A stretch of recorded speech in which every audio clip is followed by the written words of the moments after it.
Hi, welcome to The Sacred Journey. The Sacred Journey is the program that reminds you that life is a wonderful adventure. Each and every experience we have is a unique and perfect opportunity for learning. I'm Joyce St. Germain. This program is about readers, mediums, and other spiritual helpers. Hoping I'll be able to give you some information that might encourage you to step out of your comfort zone or to maybe give you a better explanation about some things maybe you've been considering. So I want to start with some of the vocabulary. Readers. A reader is someone who gets information, sometimes using some tools, and I'll get into tools in just a moment, but gets information that might not ordinarily be accessible or available to someone just using their basics, five senses. So we'll say maybe going into that sixth sense. Sometimes that's how you'll hear it described. A reader might use tarot.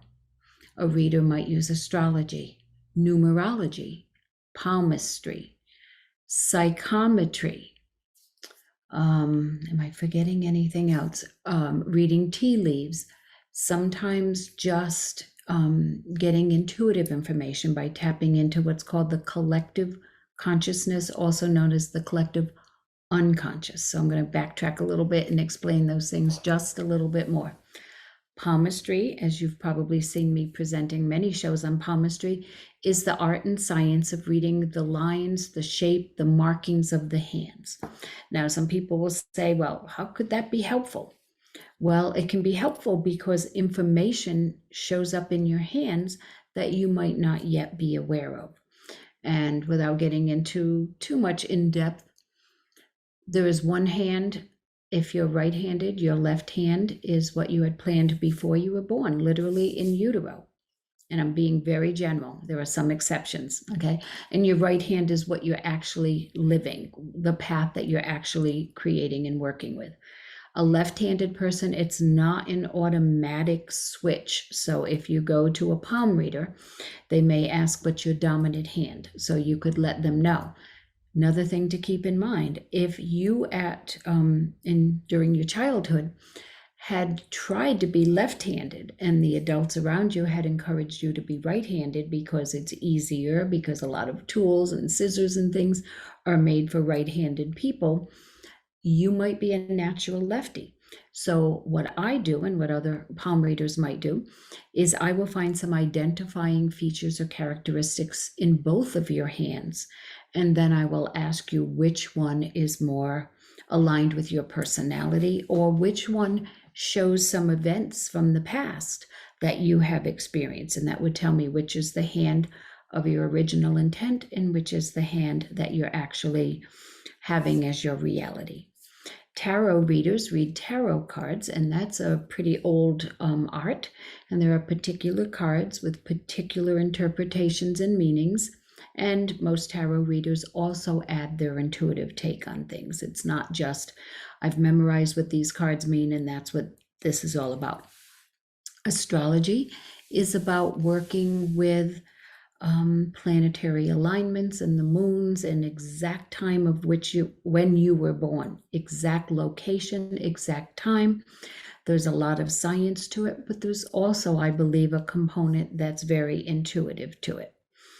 What else did I mention? Numerology, using the numbers in your date of birth and the corresponding numbers in your name, because there are numbers that correspond with each letter, and you can find life path numbers and all kinds of, it's pretty mathy as far as having to add things together and come up with interpretations based on what each letter represents and adding them together. A good numerologist will help you to, even if you have to slightly change your name to get the vibration or the energetic outcome that you wish. Sometimes it's a matter of adding a middle initial to your name or removing the middle initial for how you present yourself, especially in business. Sometimes it's hyphenating. There's so many things, and there's no way of covering them just now. So I just want you to know that a good numerologist can help you if you're looking for financial success, romantic success, whatever it is. They can help you to adjust your name just a little bit, and that could make a big difference in the outcome. Oh, I think I've mentioned all of them, or covered them a little bit more closely. Psychometry. Psychometry is the art of holding an object that belongs to the person, or a person that they want to check in on in spirit. I just took this off of my reading table. It happens to be a pendulum, but let's say this belongs to the person that you're reading for. The reader, I'll speak from you maybe going to a reader, also might be a reader, likely would hold it in their left hand. Energy comes in the left side of the body and leaves the right side of the body. This is receiving, this is sending. So they might hold it in their left hand, they might hold it in both hands. There are exceptions to everything I'm sharing with you. And some readers are very sensitive and can use either hand, or their right hand is more sensitive than their left. A reader might also use a pendulum to gather some information about what could be of helpful or use to you. So psychometry, objects, especially metal, jewelry, jewels, gems, things like that, keys, can hold the energy of the person. Something more personal than keys is I prefer a little bit more. Your energy has been taken in and left in that object. So that person might be able to literally see, if it's a person who gets information visually, they may be able to see scenes about things that have happened.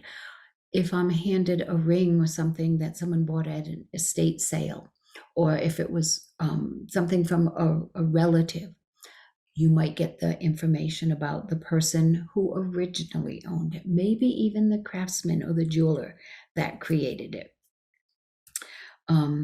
Pendulums.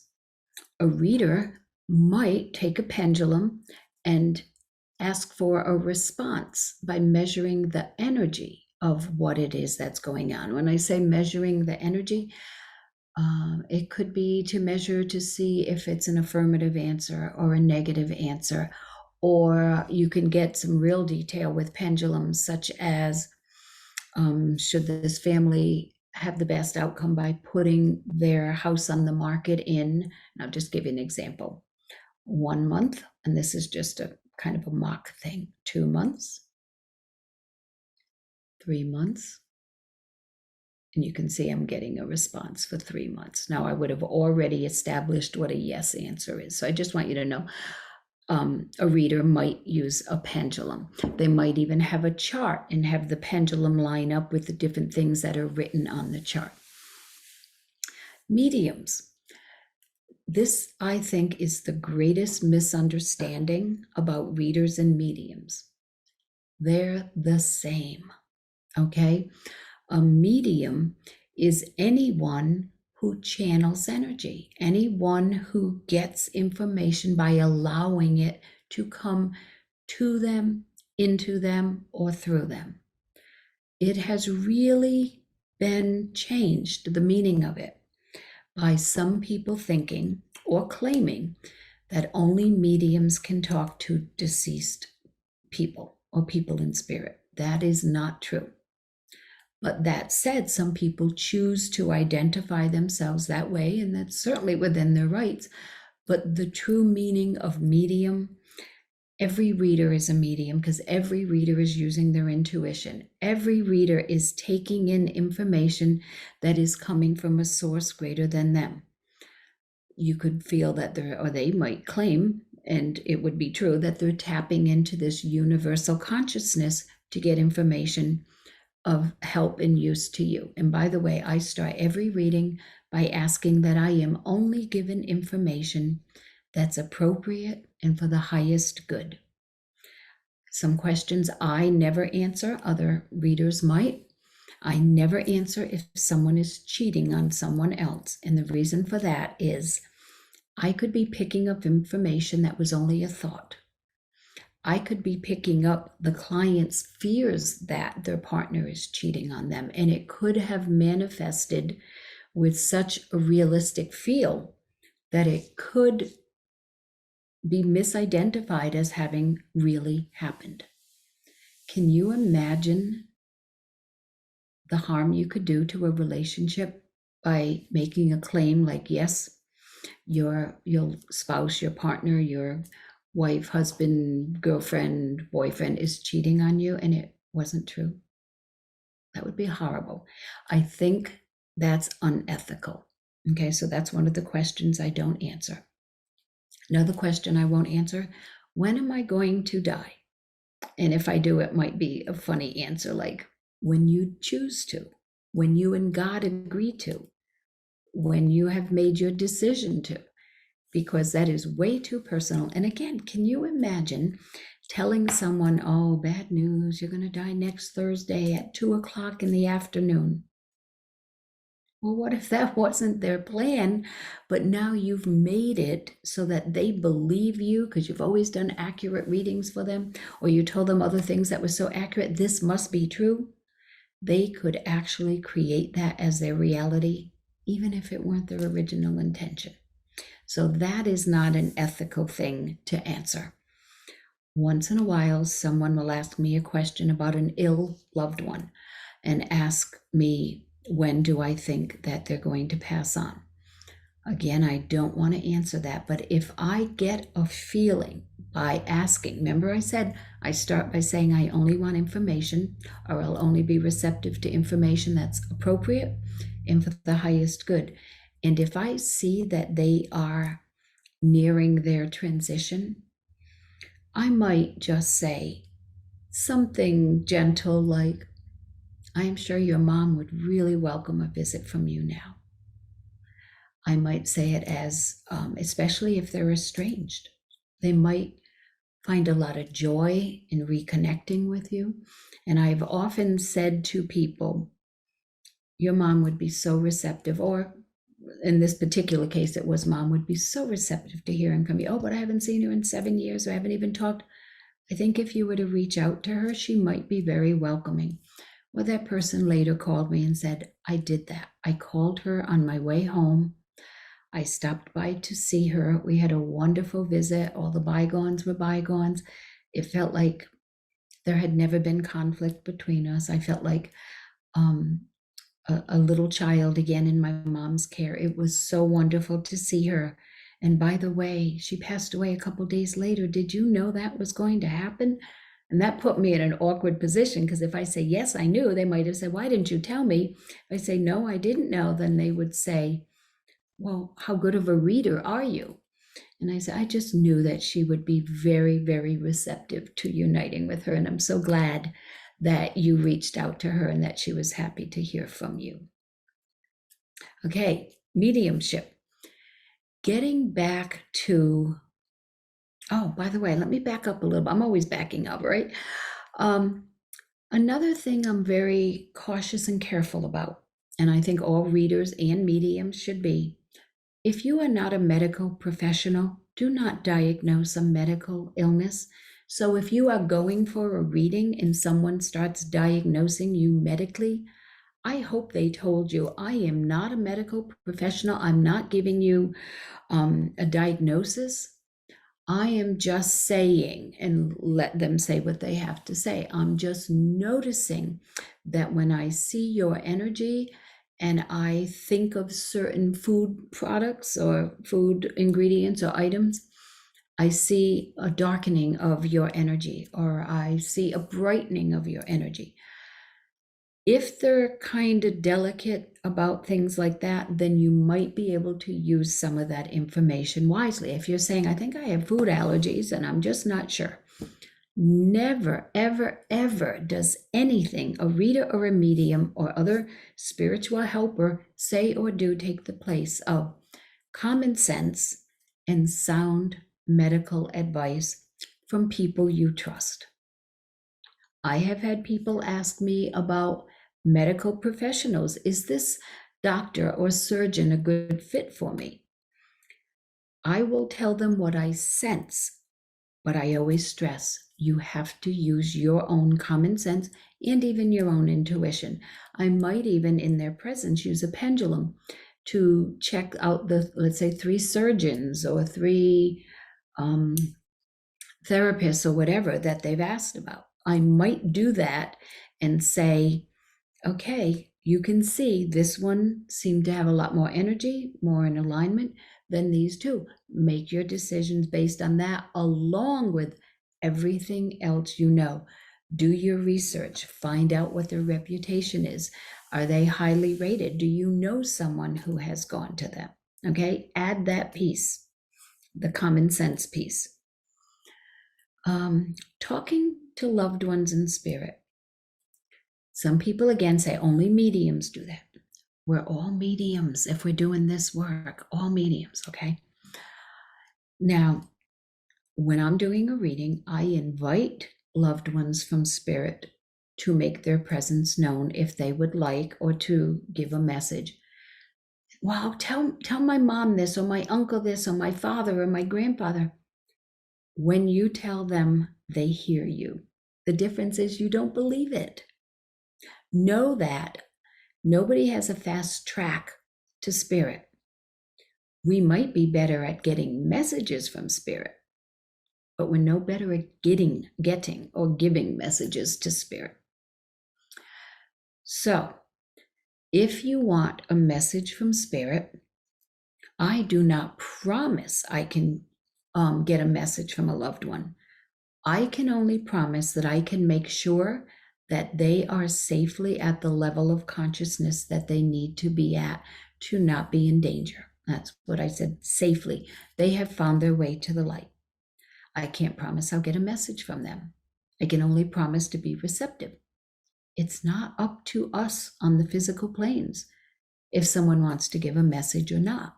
And it kind of surprises me when people say, oh, this person promises that they can get a message from anybody, because sometimes they're engaged in spirit planes in something else. But almost always can they find out that they're doing well. That said, I usually do get messages from someone in spirit. I can't promise, and there are times that I really wanted to on someone's behalf and could not. There are some people that specialize in that because they do it all the time. I still don't think it's ever going to be 100%, and that's my humble and respectful opinion, but there are people for whom it is a specialty. I am a spiritual helper in a different way. I get calls from different police departments. Usually it's the detectives, to see if I can help solve either missing persons or murders. That's a great deal of responsibility. It's a great honor, and I always hope that I'm able to get something of help to them. But I tell them, my main responsibility is to make sure that this soul that was murdered or lost or died some kind of an untimely death with some mystery surrounding it is at rest and is at peace. That is my first and main responsibility. If they want to share with me something about what happened, that's fantastic.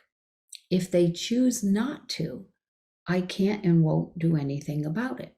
And I sometimes get asked, well, don't they want justice to happen? They understand that when you're in the spirit planes, justice takes on a whole different face. Sometimes justice is karmic balance. And and I've had beings in spirit tell me this, they, in a past life, took a person's life, maybe that person that took their life this time, or maybe they did a similar thing. And they tell me that things have come back into karmic balance. Some people call it karmic debt. I like the word balance. Debt always implies that there's something unfair about it and that someone's always disadvantaged. Balance means that, balance. And I once spoke to an elderly couple, both had been murdered. And I asked them, would you like to tell me more about what happened and by whom? And I told them I'm working with the police and I'll share this. And they said, no, everything is fine. And I said, and what do you mean by fine? And they explained that in another lifetime, and they didn't in this lifetime practice a spiritual path that even recognized reincarnation. But in the spirit planes, they were able to see that they had taken this person's life and it was brought back into balance, and they were completely at ease with it. It's not what the police want to hear, but it's what I have to share. There have been other times that people in spirit willingly gave up information and told exactly what happened. And there was one incident that a direct conversation was, well, I said this and she said this, and I said this and she said this, and I said this and she said that. And the she was a future mother-in-law who had hired a hitman to kill this guy. And now understand, the police don't just randomly say, oh, you know what, give us something and we'll be happy with it. They usually only contact me when they have known someone else in another department, or maybe the same department, another detective that I've worked with, that they felt the information has been helpful or useful. So I'm smiling because the outcome of this one was pretty funny.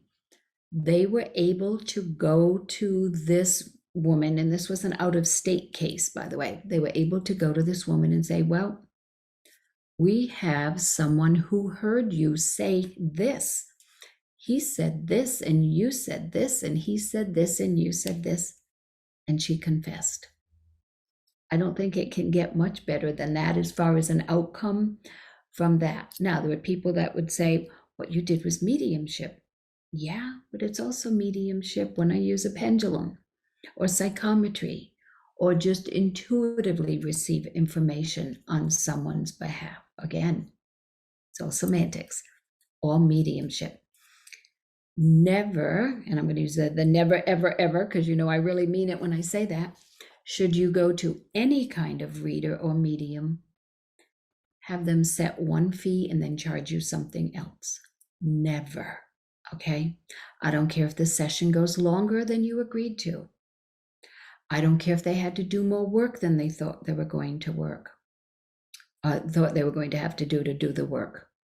Never allow them to charge you more than what you agreed to. And this is the greatest thing I can share with you, the most important thing.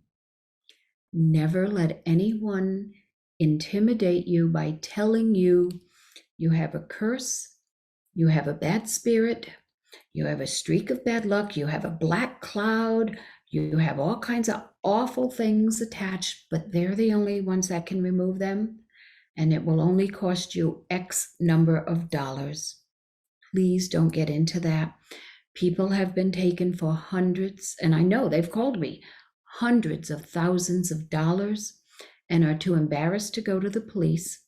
Were even embarrassed to share with me that that's what happened. But there's something in Connecticut called a fortune-telling law. It is illegal to do that. It is legal to do readings.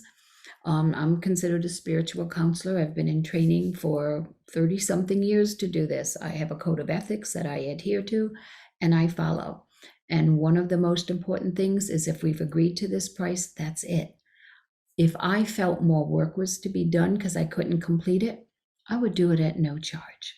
Most readers would. Now, that's different than saying, wow, I really liked this reader. I felt like it was really helpful. I want to go back in another month and have another reading. That's a different reading. That's a different fee. Okay, that's a different session. But when someone says to you, there's this awful, awful thing, I can remove it, it's only going to cost you thousands of dollars. And you're so afraid because they've instilled fear in you that you say, okay, I'll do anything, especially if they say your whole family's going to suffer if you don't. And then you go back and they go, it's worse now. I need you to do this. It's going to cost this. Oh, it's horrifying. It's awful. It's awful. It's not true. It is not true. Please do everything you can to not give in to that person. Report them to the police. Try to maybe even report them to the town. Do something. Don't give in. If you are frightened because they have instilled fear in you by telling you all these horrible things, Find a credible person that will help you, that you know has a good reputation, that someone else you know has gone to. Okay, you can Google online, you can ask around, you can ask people.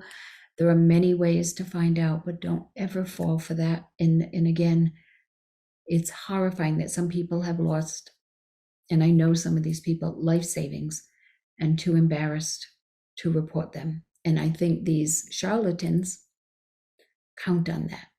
Okay, a true reader or a true medium, a true spiritual helper has your best interest in mind and knows that it is an honor to be of service to you. So I hope this is a help, and thanks for joining us on the sacred journey. We'll catch you next time.